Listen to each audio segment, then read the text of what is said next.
ప్రధాన పత్రికలో తనపై ఇష్టం వచ్చినట్లు వార్తలు రాస్తున్నారని మార్కెట్ యార్డ్ చైర్పర్సన్ బల్లా పల్లవి ఆగ్రహం వ్యక్తం చేశారు.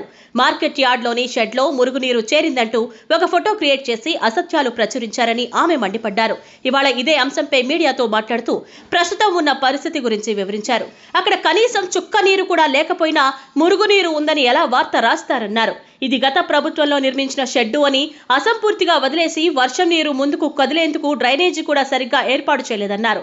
అప్పట్లో దీనిపై ఏమాత్రం స్పందించకుండా ఇప్పుడు లేని వాస్తవాలను ప్రచురిస్తున్నారని అన్నారు. అలాగే గ్రేడింగ్ మిషన్ కొనుగోలు చేశారంటూ చేసిన ఆరోపణల మీద కూడా ఆమె తీవ్రంగా స్పందించారు. ప్రస్తుత పరిస్థితుల్లో గ్రేడింగ్ మిషన్ అవసరమే లేదని, కానీ గతంలో కొనుగోలు చేశారన్నారు. పత్రికలో వాస్తవాలు రాస్తే తాము కూడా స్వాగతిస్తామని, ఇలా ఉన్నవి లేనివి రాసి దుష్ప్రచారం చేయడం సరైనది కాదన్నారు. ఇదే ఏరియానే ఇప్పుడు ఈరోజు వచ్చిన పేపర్లో ఇక్కడ వాటర్ ఉన్నాయి అని చెప్పి పేపర్లో ఫోటో వేసి రాసినారు. ఇక్కడ ఎక్కడైనా ఒక డ్రాప్ వాటర్ అనేది ఉందే?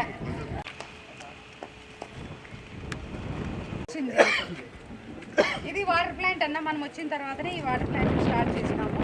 ఎంపీ గారి ఫండ్స్. ఇప్పుడు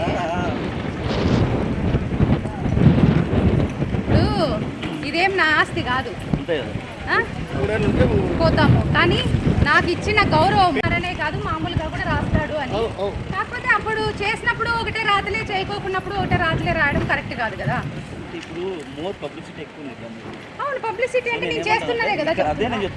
ఈ రోజు ఒక ప్రముఖ పత్రికలో ఒక న్యూస్ వచ్చిందన్న. ఏమి అంటే ఒక షెడ్లో వాటర్తో, ఇక్కడ షెడ్లో వాటర్ డ్రైనేజ్గా వాటర్ అంతా నిండిపోయింది వాటర్తో అని చెప్పి ఈ పత్రికలో రావడం జరిగింది. ఇప్పుడు ప్రజెంట్ మీరందరూ అక్కడికి వెళ్ళి చూస్తే అక్కడ ఉన్న పరిస్థితి ఏమి అంటే అక్కడ ఒక డ్రాప్ కూడా వాటర్ లేదు. ఒక్క డ్రాప్ కూడా వాటర్ లేదు. మీరు కావాలంటే ప్రత్యక్షంగా వెళ్ళి ఇప్పుడు అక్కడున్న పరిస్థితి ఇది. ఈరోజు పేపర్లో హైలైట్ చేసి రాసిన పరిస్థితి మొత్తం అక్కడ వాటర్ అంతా ఉండి డ్రైనేజ్ సిస్టమ్ అనేది లేదు అని.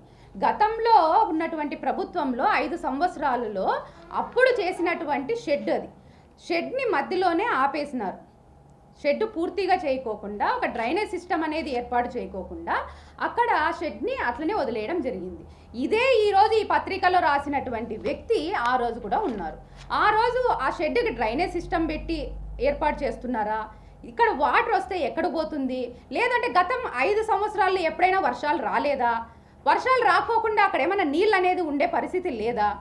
ఈ రోజే ఎందుకు? సరే, ఒకవేళ వాటర్ ఉంది, నేను కాదని చెప్పను, వర్షం వచ్చినప్పుడు అక్కడ వాటర్ ఉంటుంది. ఎందుకు అంటే డ్రైనేజ్ సిస్టమ్ అనేది కానీ ఒక వాటర్ ఫ్లో పోవడానికి కానీ ఆస్కారం లేకోకుండా కట్టారు దాన్ని. వాటర్ సమస్య, అక్కడ వాటర్ డ్రైనేజ్ లాగా ఉండడం వాస్తవం. కానీ ఈరోజు వర్షం లేదు, వాటర్ లేదు, కానీ ఎందుకు దాన్ని హైలైట్ చేసి రాస్తున్నారు? రాయాల్సిన అవసరం ఏముంది? ఈరోజు వర్షం వచ్చినప్పుడు రాయండి, దాంట్లో తప్పు లేదు. ఆ సమస్య నా వరకు కాదు, గవర్నమెంట్ వరకు వెళ్తుంది. రైతులకు ఇక్కడ ఉన్నటువంటి సమస్యను వాళ్ళు కూడా గుర్తిస్తారు, నాకు ఫండ్ వస్తుంది, నేను కూడా చేయడానికి ముందుకు వెళ్ళడానికి నాకు కూడా అవకాశం దొరుకుతుంది.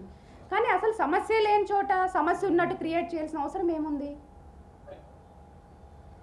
తర్వాత గ్రేడింగ్ మిషన్ అని చెప్పి ఒకటి రాస్తున్నారు. గ్రేడింగ్ మిషన్ అనేది అది టెండర్ ద్వారా, నేను రాకోకున్న ముందే సంవత్సరం కిందటే గ్రేడింగ్ మిషన్ని టెండర్ ద్వారా ఒక వ్యక్తి తీసుకోవడం జరిగింది. ఇక్కడ గ్రేడింగ్ అనే ఆప్షనే లేదు. ఈ కమిటీకి గ్రేడింగ్ మిషన్ని శాంక్షన్ చేయడమే తప్పు. ఫస్ట్ ఆఫ్ ఆల్ సరే, వచ్చిన తర్వాత దాన్ని టెండర్ తీసుకున్నారు. టెండర్ తీసుకున్నాక వాళ్ళకి అది ఏ రకంగానూ వాళ్ళు వాడలేని పరిస్థితుల్లో ఉన్నారు. వాళ్ళకి ₹1 ఇక్కడ ఎవరైనా వాడి ₹1 వస్తే కదా ఆ మిషన్ని వాళ్ళు ముందుకు ఏదన్నా వాడడానికి. వాళ్ళకి ఆ సమస్య అనేది ఇక్కడ కనీసం నేను వచ్చిన తర్వాత ఇంతమంది వ్యాపారులు ఉన్నారు, ఏ ఒక్కరు కూడా మేడం మా గ్రేడింగ్ మిషన్ లేకపోవడం వలన మేము సమస్య ఎదుర్కొంటున్నామని ఏ ఒక్కరు నా దృష్టికి తీసుకురాలేదు. నేను టెండర్లో ఇట్లా క్యాంటీన్ దక్కించుకున్నాను. రైతుల సౌకర్యార్థం కోసం నేను అలా చిన్న షెడ్ వేసుకొని బంక్ వేసుకొని సామాన్లు పెట్టుకోవడానికి. అది రైతులకి దుమ్ము ధూళి పడకూడదనే ఉద్దేశంతోనే నేను రేకులతో వేసినాను. అదే శాశ్వత కట్టడం కాదు. ఆ పేపర్లో శాశ్వత కట్టడం అని రాసినారు. ఇప్పుడు మేడం వచ్చి 5 నెలలు 6 నెలలు అవుతుంది. ఇంతవరకు మేడం పిలిపించి మాట్లాడింది కూడా లేదు. మొన్న పేపర్కి వచ్చిన తర్వాత పిలిపించింది మేడం. ఏ అధికారులకు కానీ డబ్బులు ఇవ్వలేదు. నేనంతా కేవలం రైతుల సౌకర్యార్థం కోసమే చేసినాను.